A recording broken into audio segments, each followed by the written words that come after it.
Well, let's move on to other news now. And the Israeli Prime Minister Benjamin Netanyahu has said that he could call for a wide-scale operation in Gaza. This after Israeli forces opened fire on a group of Palestinian gunmen. The Israeli forces claimed that the men were trying to cross the Gaza border.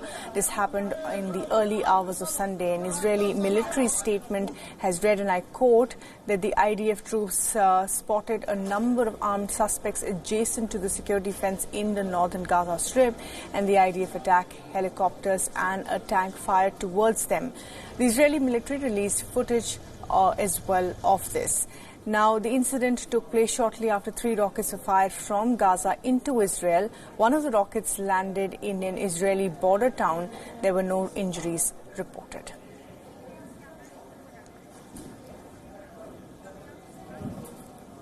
Our West Asia Bureau Chief Daniele Pagani is now joining us live for the latest on this flashpoint between Israel and Palestine. And Daniele, well, Netanyahu there saying that we are possibly looking at some sort of escalation of our action in the Gaza Strip. What can we read into this?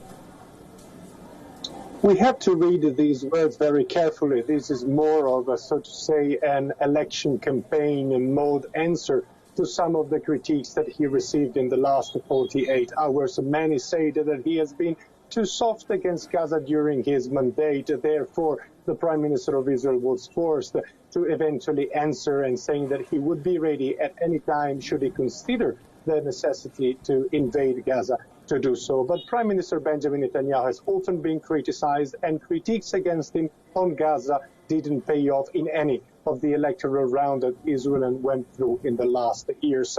He knows very well that every single escalation with Gaza needs and must be considered on a case-by-case basis.